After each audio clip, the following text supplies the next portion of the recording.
Hello, I'm here with Gabbie, and we're going to solve a third grade Singapore math problem using bar models.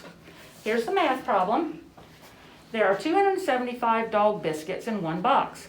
Tyler bought 4 boxes of biscuits and fed 18 to his dog. How many dog biscuits does he have left?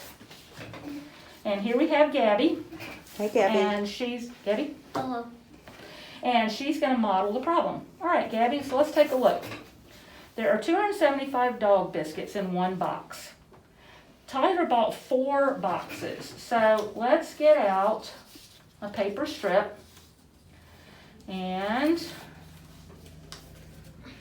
how many parts, Gabbie, did I fold it into? You need 4 parts. Okay, hang on a minute. And then need one. I need one more. Good job, girl.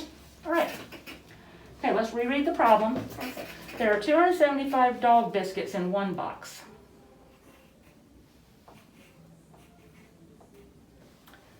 Okay, and then there are 4 boxes. He has 4 boxes.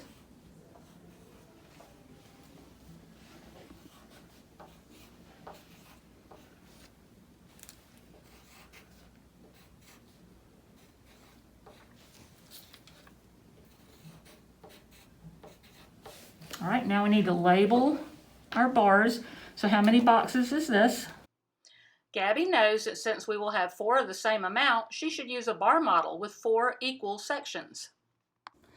This is Gabbie's solution. You can see that she modeled using a traditional Singapore math method, bar modeling.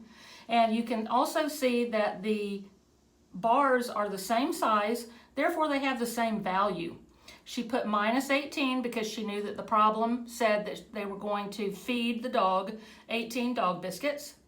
Then she went over and did multi-step solutions. She multiplied and then she subtracted to find out how many dog biscuits were left. All right, Gabbie's all done. She solved it using Singapore math bar models.